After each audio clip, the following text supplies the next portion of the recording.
Hi and welcome back to another episode of Koi Talk Podcast. I'm Joe Mitchell. I'm here again with Ricky Stoddart. How are you doing, Ricky? I'm alright, how are you, mate? Yeah, I'm really good, thank you, yeah. Really enjoyed it last week. I'm filling in again for Chris Wall whilst he's in on holiday. So, yeah, I'm really glad to hear that everybody enjoyed last week's podcast. Yeah, it might become a permanent change this, mate. Who knows? Yeah, well, I'm always available. Good. But yeah, no, it's a few messages last week saying they really enjoyed it. So I'm glad that people are picking little bits up from it, as I did whilst I was listening to yourself and Chris over the what is it, a year you've been doing this now? Something like that. Yeah. It feels like 10 we're doing it that much. But no, we're all loving it. So long may it continue. Fantastic. Yeah, so this week I thought to I know you've had something on your mind, and you asked me to try and design a bit of a topic around it. So I thought we'd go with myth busting today. Yeah, well, a customer kind of laid something on me while I was talking to her, and I thought, you know what, that's a valid point, because a few of the points touched upon something that's been an issue since I was retailing at my dad's shop. Yeah. And you think, Christ, that was that long ago. You'd have liked to have think some of these things, which seem quite basic, would have changed, but it seems they haven't. So, yeah, go for it, mate. Yeah, so let's run this round a scenario that I think every single koi keeper has had in their life, where they've got this person who either comments on Facebook, or somebody who's a friend or a relative or something, family member, that always has, they've had a pond for 15 years and they've never had a fish out to scrape it. They never really do water changes, common scenario. And I do all of these things and my fish are never looking good. So, let's kind of discuss it and myth bust it, I guess. Yeah. I think this is a common thing, that the amount of people over the years I've seen with this one. I've had my fish for 30 years. And yeah, so I think just to sort of really myth bust that one quickly, it is a scenario that can happen, but this is where you basically, it's the manual intervention that probably creates problems sometimes. This is something me and Chris have discussed in the past, like with the permanent trickle and things like that. So when they're just really left be, naturally things find an equilibrium, and this kind of nature and the ecosystem takes over to a big degree. So, and a lot of these scenarios with these people, they've got bare minimum amounts of water being added, just topping up, bare amounts of any intervention. The fish have probably been together in that one environment with no changes for a very, very long period. So they're settled, they're used to it. There's no kind of foreign bodies or parasites, viruses, anything being brought in. They've adjusted to the environment. They've got used to it. It doesn't change. It's super stable ultimately. And yeah, like I say, it finds an equilibrium and things are great. That probably by default the koi keeper feeds the same amount, once, twice a day. It's a little bit how my granddad used to keep his pond, to be honest with you. It was a lot like this I'm describing. And yeah, it doesn't take a lot of looking after. Do the fish particularly look great? No, if we're talking about the finer points of koi keeping, like we did last time, and skin condition and everything like that, are you going to achieve it in this environment? No, you're not. They're probably going to look a bit old and haggard, but koi are tough old things, and they'll get through it because they adapt to that environment, and that's what they're used to. The problem with that, however, is if you go and rock that ship, my God, you're in for trouble. And this is where I've seen this, when these ponds have closures, these fish go and get rehoused, as they often do. That's when shit really kicks off, because you've got fish there being introduced to environments where they've probably got, let's say, very little immunity, because what they've been through, all they've ever been exposed to is what's been in that one pond for that 20 years, say. So all of a sudden you introduce them somewhere else where there's a whole different ecosystem going on, different balance, and that shit can hit them like a bullet train. It's absolutely wild, and it is an absolute crash at the end of it, because these fish are old. They don't really perform as well. Their immune system don't pick up fast enough, and often it leads to pretty rapid mortality. Yeah. So they just can't process it and deal with it. I think this perception that fish can just thrive without intervention is probably a myth. obviously in certain circumstances that you've spoken about, but I guess the point that we want to get on to is, people that are looking at that scenario and thinking, I don't need a microscope because this person can get away with not doing it, so why should I? And that perception is one that's probably a bit dangerous for the hobby. In that scenario we just spoke about, there's a lot of luck involved. Yeah. And then like I say, you can't, you don't learn anything as a koi keeper, and there's a lot of luck getting to it. And it's just a system, you can't rock it. For me as well, if you look at that as koi keeping, I don't think it's all that exciting. New fish is the bit I think most people love the most. So there's none of that, because that is one of the elements that will constantly keep rocking that ecosystem. Anytime you introduce new fish, it's a massive stress factor on the whole environment, on the new fish, the existing fish, everything. So the minute that happens, and then you're at chance a parasitic outbreak, and then you're medicating. That scenario, some people introduce multiple times a year, and that's what goes and happens. So, for me, that's scenario A of koi keeping, not all that exciting, and you're just avoiding everything. And then you're not enhancing your skills either, because if there is a problem, which there often is with fish keeping, you're not necessarily well trained or set up to actually deal with it. So, as you say, I think that leads people to think that you don't need some of the essentials when you hear these stories, that being microscopes and water test kits. These things are absolutely essential. Yeah. And I'm sure you own both. Yeah. But I just see a lot of people coming into the hobby and not spending the money on it. Yeah, I think from myself, like, with having a microscope, I think there was an element of learning. Like, for me to begin with, I was really, really hesitant about getting a fish out for scraping because, I'm a bit more versed in being hands-on with fish now, but I really was nervous about getting them out and trying to scrape them. But I think once you can get in the knack of it and persist with it, learn how to properly net a fish and to scrape it, it's one of the key skills you need to really look after a koi pond. And, that's why I wanted to try and discuss this, because I think it can get you down sometimes if you think that people are getting away with not doing it. You do have to learn. You do have to have it's these. Exactly what you've just said there. Getting away with it, because that's what it is. If you want to be a good and successful koi keeper, in my opinion, it should be mandatory for people to own a microscope and a test kit when they've got a pond and koi, because years back, and I'm talking, I've had koi wholesale for 12, 13 years now, business a couple of years before that, so you're talking over 15 years ago since I was last in retail. And back then microscopes were pretty damn expensive. I've seen the price of them tumble massively now. I mean, Brunel's is a company I recommend. I don't know the current price of their basic starter microscope, but I know compared to the cost of koi, even a collection of small koi, it's nothing. So actually getting the equipment now, I don't think there's any argument. Test kits have never really been expensive. It's just people don't want to seem to spend the money on them. But there's stuff there you just need to understand, especially when you're a beginner, when you don't necessarily have the experience to read what's going on, certainly with water. Parasites, not so much, because you always need to diagnose a problem properly. But it doesn't make sense to me not to have those things when even now the knowledge is more accessible than ever on identifying parasites and using it. You bang it into Google, you're going to get the pictures straight away. So with a microscope, all you need to actually do is learn how to focus it properly. The minute you've got that, you know how to take a scrape, the excuses are gone. And I think I think everybody listening is a bit of a koi nerd. I mean, you won't be listening to a koi podcast no. otherwise.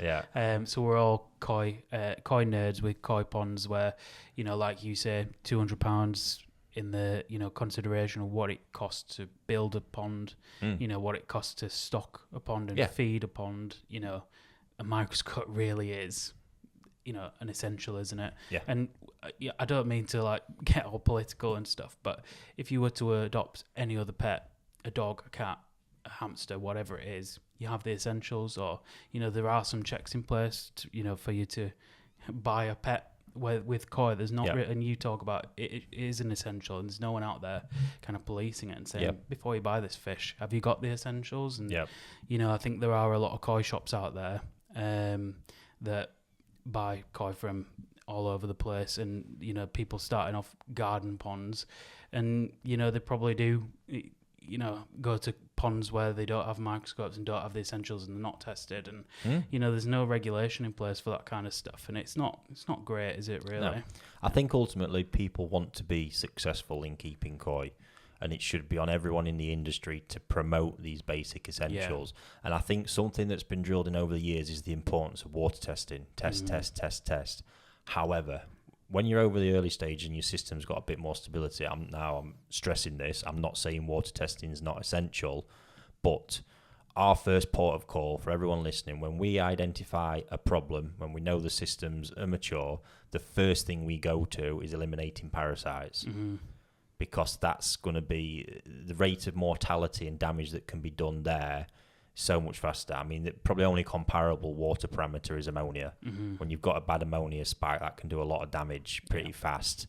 As bad as parasites, I don't know, but this is for me the first port of call every time. Fish health problem, we obviously check out the symptoms, and then that's going to be the first thing.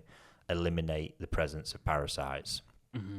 Because once they've gone, you look at the water then. Basically, we're looking at both at the same time, but if I pick one first, it's always parasites. Eliminate that, then study what's going on with the water. If there is a parasite problem, we still need to go to the water, because you need to understand if that's making the problem worse, or what shape the water's in before you add the medication as well. But so important, and it's so easily dealt with. It's not like your dog getting an illness that you can just easily diagnosed. There's not a lot of that, but these parasites are so common, and how quickly and often they can reoccur. You need to be doing it yourself. Yeah, because the process, there are koi shops that will do it for you as a service.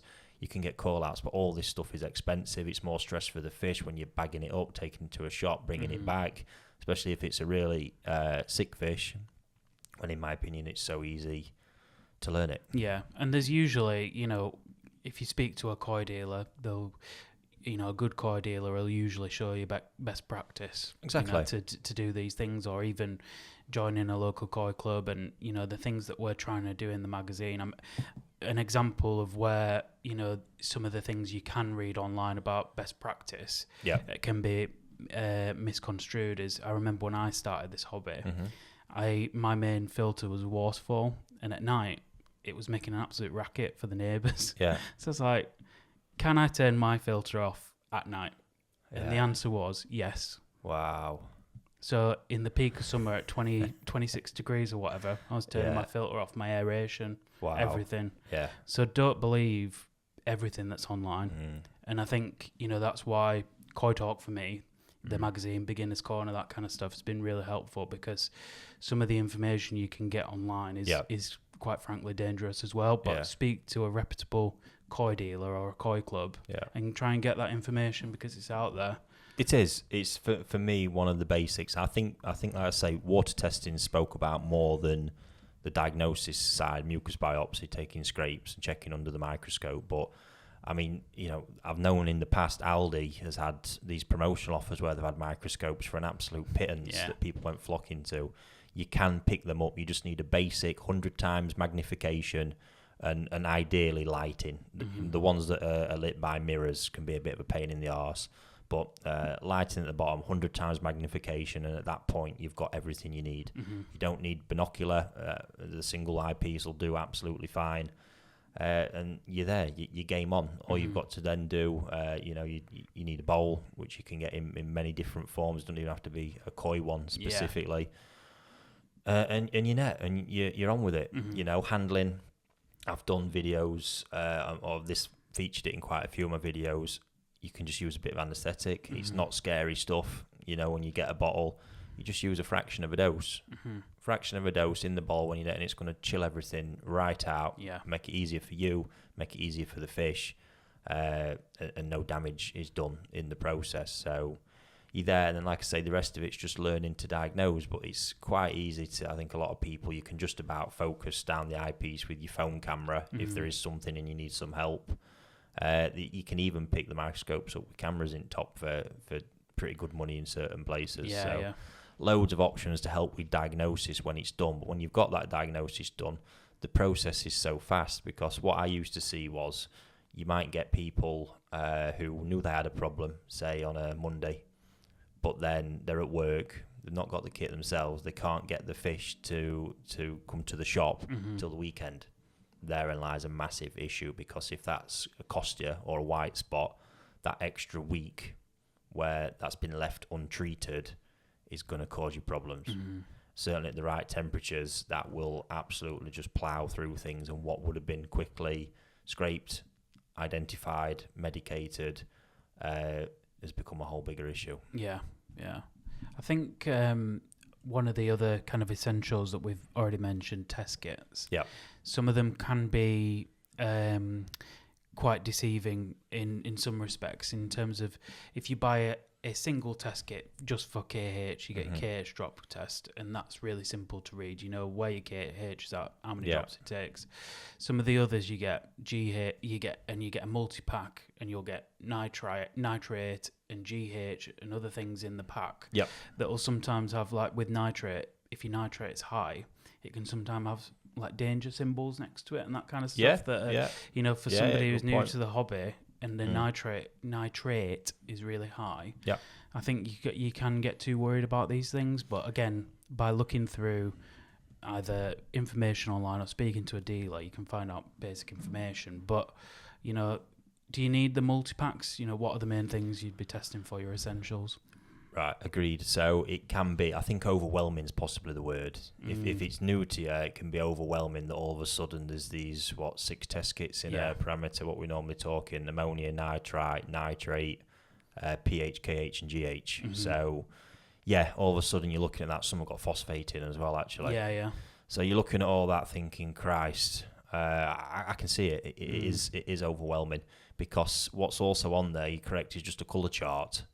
And it doesn't really say, often it's just the colour chart. There's no indication of what's actually the ideal levels and where things should be, or any of that guidance. So absolute basics, ammonia, essential. I can't accept having ammonia in a pond at any kind of level. That's not to say, and this is what starts driving me mad, digital testers.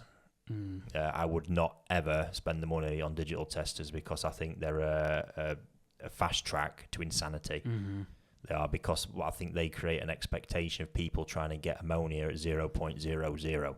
Never, ever, ever going to happen. No. I think you struggle to get that in tap water.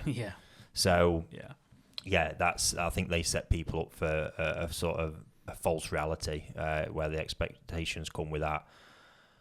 So liquid tests for me. Again, spending the money, and you look at the money on digital testers, and I just think, why? You could spend that so much better. If you say I had a budget, you've got to work to buy your essential equipment. You get your master liquid test, you get your microscope. That's it. These digital testers, like I say, will drive you bonkers. And if a lot of them, if they aren't looked after properly, will give unreliable results. Anyway, that aside, we're talking the basic liquid stuff. Where what you might get on a digital meter, for example, is 0.0 something of ammonia. Well, it's normal, because there's always going to be that, because your filter's processing, it's going into the pond different times throughout the day. You might get various readings of that if you do it, but on a liquid test, that'll just show up as 0. So that's acceptable enough for me. So with ammonia, that's where you want to be. Nitrite's a slightly more interesting one, because ideal world, you want 0 nitrite, but I think 0 nitrite is really, really hard to actually achieve in a system that's got fish in that are being fed. And again, I'm not going to give advice on it, because I think it can be misconstrued. But I think the expectation is there'll be a trace, but it needs to stay within a certain level and as close to 0 as you can get it. Don't get me wrong, nitrite will have an effect. Ammonia burns, nitrite turns red blood cells brown. It's a slower period, but that's obviously at that point, they're not carrying oxygen properly. So one you want to avoid. But again, with nitrite, if it gets bad, you can sort of counteract it a little bit by adding salt, which will help protect the fish a little bit from the blood poisoning. But yeah, they're two absolute essentials along with pH. If it had to be 3, that's probably where you're going to be, because it's a good idea to keep your eye on your pH. The swings in pH can cause big problems, and likewise crashes. But now I've said that, obviously I just remembered my own words that often KH, being more experienced, the KH is the one. If I could only have one, I'd choose KH every time, because it's the glue of the whole system. You know, when obviously that underpins pH. For people who are listening and aren't aware of it, it's basically like a free acid mop. Your pond is constantly producing acid from carbon dioxide. It basically forms as carbonic acid, and if there was no KH, that would directly influence the pH and cause really great swings. Those swings would cause fish illness, mass distress, and possibly mortalities if the swing is big enough or it crashes out, because that's what could happen in that scenario. KH basically acts as a defence in front of it. So if pH was your goalkeeper, KH would be your defensive line. And that's where, basically it's soaking up the free acid in the system and keeping the pH more stable. But KH, the filter bacteria, also needs a certain level of KH to support its existence. So often in a pond, we can see what happens to the water with the depletion of KH. Rapidly. Even the smell of the water changes when it gets low enough for long enough, and we know the environment's just decreasing massively. So for me, and I say that because that's coming at it with a lot more experience on being able to read the environment, but it is such an essential test, and I think that was always the focus. Why I just went with M3 was always the focus for beginners for ammonia, nitrite and pH. They were always the ones. Whereas really KH, testing that's probably far more important than testing pH, because normally if your KH is all right, you're going to have some level of stability to your pH. So even just talking about all that now, you can see how it gets mighty overwhelming for people. It can be complicated, and the test kits don't necessarily come with here are the instructions on how to solve this, depending on your reading. And, with KH, for example, off the top of my head, I may be wrong, but quite a lot of the test kits, they're not even supplied with, this is what the result tells you about your pond. So you do your test, and if you don't know what you're looking at... It's all just very generic stuff again. I think a lot of them will basically tell you, keep your KH at 6 marks of hardness, which... is a good level if you can keep it there. Some are naturally a lot higher, but you can run it lower. The biggest thing is the stability of it. I'm comfortable at 3 with KH if you're keeping it there. Some of my ponds in summer are producing acid that much I can't get it above it for any period of time. But at 3 and a stable 3, you'll keep everything ticking over. It's normally when it starts hitting 2 and below, we start to see the sort of pond deteriorating a little bit. And other things can come in. What can come with a complete KH crash is, naturally, it can cause an ammonia spike, nitrite spike, and like I say, then makes your pH vulnerable. The other tests, obviously, that we've kind of mentioned, I think I've steered away from, because to me, I'm seeing them as being a lot more irrelevant overall. They're not essentials for me. Phosphate, nitrate, again, people want to argue with that all day long. I don't give a monkeys about nitrate. It's not something I'm paying attention to. There's still no real concrete evidence on the effects of it on koi. And again, I look back to what a lot of the Japanese do. They're not studying nitrate in water. Even when you identify it as a problem, if you've got high levels, dealing with nitrate is then another issue in itself. So you can look at it and go, oh, it's really high. But then, what's the panic with it? Because it's not going to cause you any mortalities. And then actually dealing with it, again, can lead you on a wild goose chase, trying to sort it out. So, I forgot, GH as well. So general hardness, again, to me, pretty irrelevant. What's going on with that one. I think if you can just stick to them 4 that Ricky's mentioned, you could even save money in not buying a test kit multi-pack and just buying the individual I don't know the breakdown of the costs, but when it comes to replacing them, that's the ones, first of all, I said you want to be focusing on for sure. Between that and the microscope, you can become a very successful koi keeper by just mastering that stuff. But first and foremost, I must stress, you need to be buying. You need to own both. Yeah. I think it's very irresponsible not to and take the effort to learn when the basic needs of your fish are met by keeping control of parasites and water testing, water parameters. Yeah, I totally agree. And just last one on, I know you mentioned digital testers.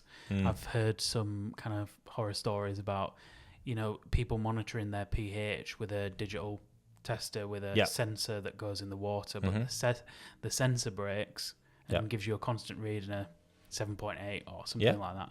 Your pH actually drops, crashes, fish loss, but the sensor still says your pH is at 7.8. So these kinds of things, they need maintenance. They need calibrating. It's quite costly even owning the equipment. When I first got my oxygen meter, I thought, great, I'll just turn this on, go and dip it around and get all my meter readings. I hate the thing.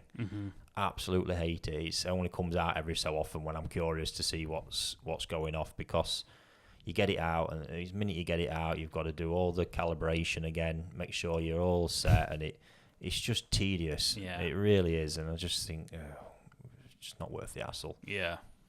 Do you want to touch on water changes? This friend that I have who's never done any scrapes. He also never does any water changes, or he never cleans his filters. Or he occasionally drops a vortex, something like that. Yeah. What's your thoughts on that? Yeah, I just want to obviously drop the sort of oxygen meter testing there then. And I don't want to get people screwing, because, they are an expensive bit of kit. Realistically, to get a good one, I think you're in the realms of around £1,000 minimum. So it's not an essential bit of kit. You just need to make sure. It's going to be very, very rare that anybody supersaturates water with oxygen. You really need to make every effort to get as much flowing into your pond as possible. But yeah, not one to panic about too much, to be honest with you. So if you've got good water flow, good air pumps running in your filter and your pond, more than likely you'll be absolutely fine, even in the height of summer. So don't be stressing out thinking, God, now I need one of them. You really don't. And even if you got one, you'd probably find it as awkward and annoying as I do, to be honest. So coming back to the water changing, you're right. So I think this is one of the reasons that these guys who people who keep koi in that way and get away with it so long, the fact they're not doing water changes is part of the reason they get away with it.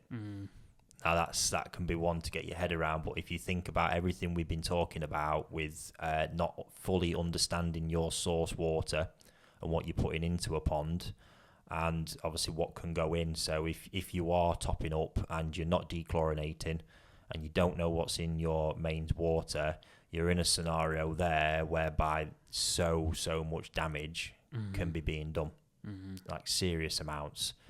Chlorine burning, the gill damage, everything else that's going on, the effects of heavy metals for prolonged periods, etc., etc. There's just so much of it. So basically, by people not doing the water changes and letting it find a natural equilibrium, that's the part that's I think helping that to form, is that there's no external influence from bad mains water actually going into the system. Yeah.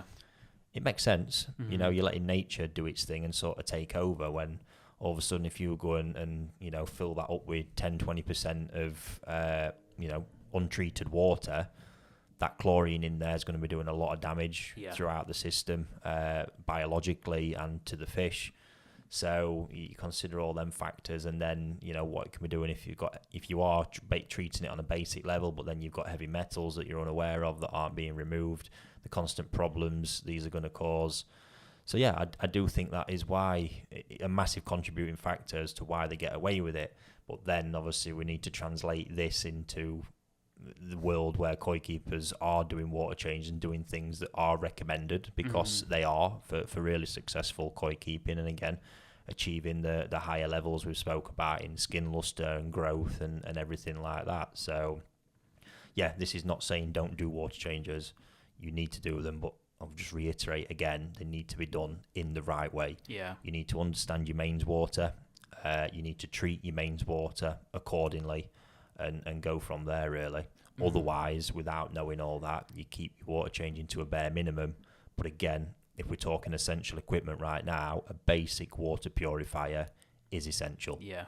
Because regardless of you having metals in your tap water, you will have chlorine and chloramines. That is a promise. Yeah. They need to be removed. And what I often see happen is people if you're using a liquid dechlor, they first of all, they take the water out of the pond, they fill the pond back up, and then people don't know how to use them. So some people used to just say there's a 1,000-gallon pond, there's 100 gallons of new water gone in, they'd put dechlor in for the 100 gallons. That's not the way they work.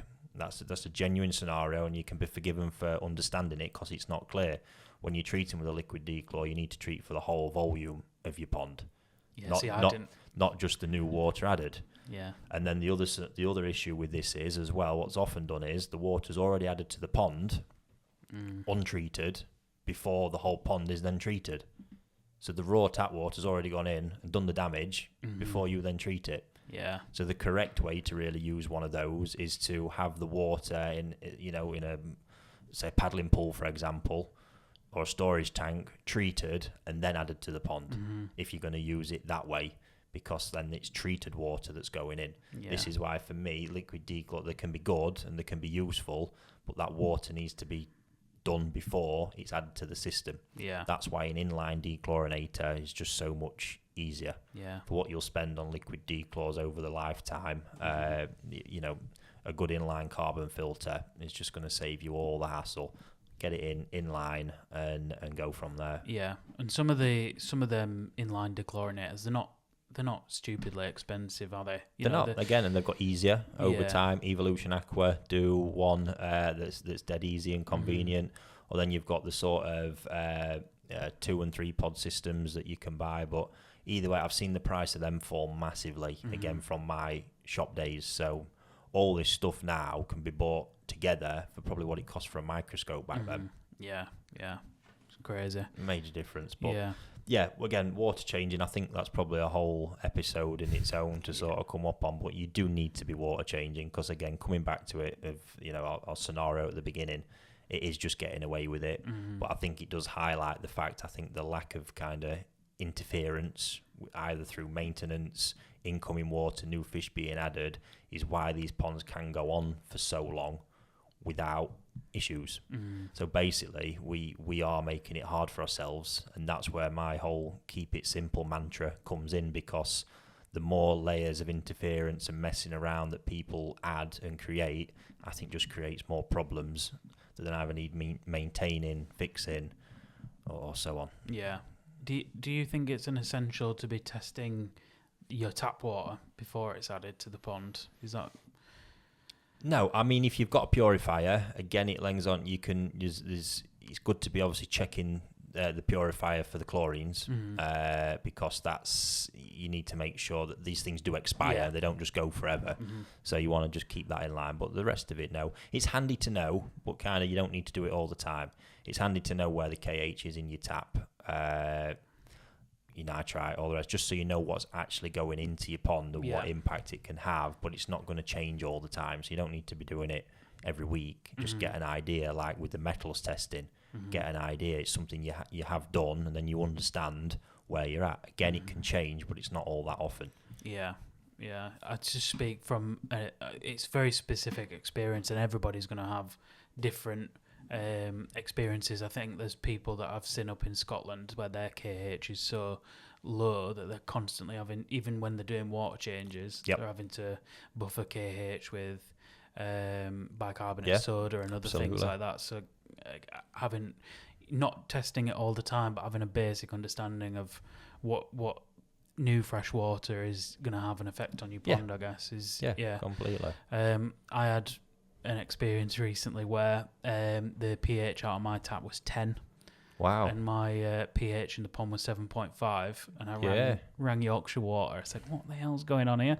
The reservoir, when we had the big heat... the drought last year, the reservoir had ran so dry that it had just had a huge algae bloom. And anyway, I went to my hose pipe that had frozen over this year and checked, and basically it frozen over, so I took it off, put it in the bath, let it defrost, and this green sludge from the water that had been coming from that 10p8, yeah, it was disgusting Yeah. running it all down. So like, yeah, check them purifiers you have, and I think the first one, if you've got like a 3-pod dechlorinator, is really handy because the first one is like clear. So if you've got like a micron filter, you can see when it's blocking up. Absolutely. As well. Yeah, So yeah, you yeah, know, yeah. getting rid of that waste out of your tap water before it goes in Yeah. is a really good idea. But I think the final bit I want to end on, obviously, from the discussion that we've had, and this is aimed really at people who have not got the experience yet and are still building it and still learning. This is where, to me, your koi dealer comes in essential, because your biggest problem in all this is all the varied information out there.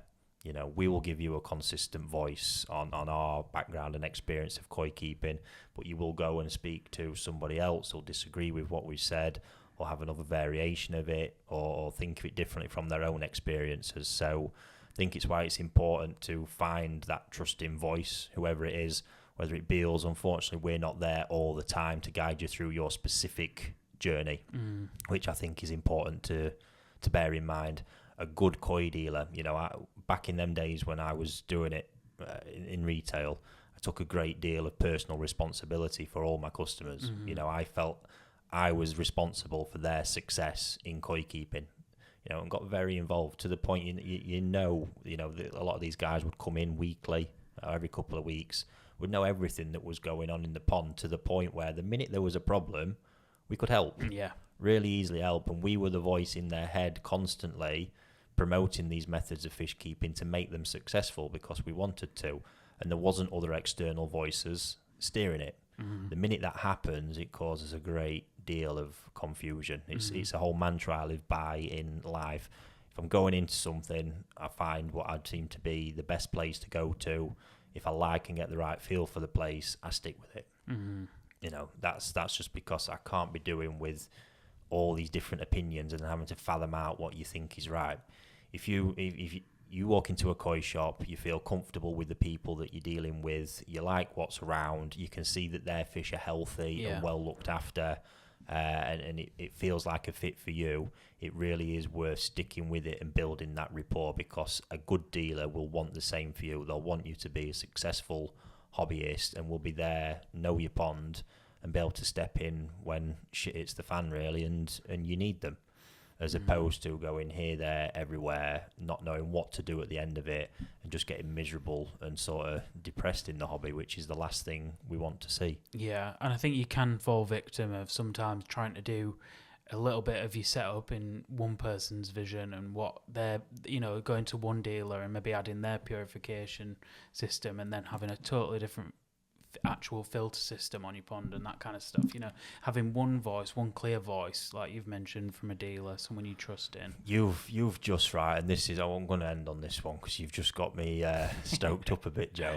I remember he's now a very, very close friend of mine, but I remember back in the day, this guy had come to see me at the shop. It was on a winter day, it was bloody freezing, and he sort of come in and says, I'm just getting into the hobby, I'm just building my pond, and sort of sat down, walked him through spec, he was asking me all kinds of questions. What do you think to this? What do you think to that? All this kit. And I'm like running it through it thinking, holy shit, I didn't realise he'd actually bought it all already. What do you think to trickling this, that and the other, going through? And I'm just like, whoa, slow down. And where he'd been, he'd already fallen victim of a greedy dealer. And that I can't stand. This is why it's important to obviously figure out who are the good ones and support them, because they'd done no planning of the field. Basically decided the size of the pond, and then we had what was left to work with for the filter chamber. And this pond, I can't remember the dimensions. I know it was deeper. It was cubed, basically. Okay. It didn't have a massive surface area, and straight away they'd advised 2 bottom drains. It was absolutely mental. Yeah. It never needed 2, just one. And then it was like, where's it all running from? Off the top of my head, I think the pond was around 4,000 gallons. They'd been sold, I'm not even going to remember all this, a Nexus, an Easy Pod, one of the Cyclone, I think they used to be called multi-cyclone filters. UV, just the sheer amount of stuff, I can't remember it all, was insane, because the minute I looked at the space he'd got as well for his filter, I said, how are you planning on getting all that in there and even accessing it? Yeah. There's just none of this had been thought about, and then flow rates needed, then giving 2 bottom drains where that was going to leave his turnover of his pond, and just I felt sorry for him because I had to look at this, and basically when I eventually did win him over, I had to sit there then and basically start telling him the bulk of this equipment you just bought you need to get rid of. Yeah. You've just been done, and that there straight away is frustrating, because at that point the wrong person would have just gone, fuck this, I'm not doing it anymore, and just stopped where they were. So and in the end it took a hell of a lot of some very tight plumbing on my part to get it all in there. But I remember it now, I used to have to jump over the wall, and there was 1 person width to get in one little spot to access everything. So as I was plumbing it up, every valve had to make sure it was in an arm's reach of that spot. Wow. It was ridiculous. Yeah. Well, it was a very successful pond in the end, but that stripped it all back to the basics, simplicity, all the right gear, and got it done. But yeah, I mean, it could have been really led down the wrong path there. Yeah, I think like you've said, the value of having a good dealer, koi dealer, as well as so many other benefits we can talk about. Having one fish from one dealer, and exactly. That's well, another. This same guy itself. in the end, obviously, I won a great deal of trust by my honesty in look, you've been had here. Yeah. You don't need all this stuff. Yeah. Got it back, and then he truly, because he pretty much called me every day.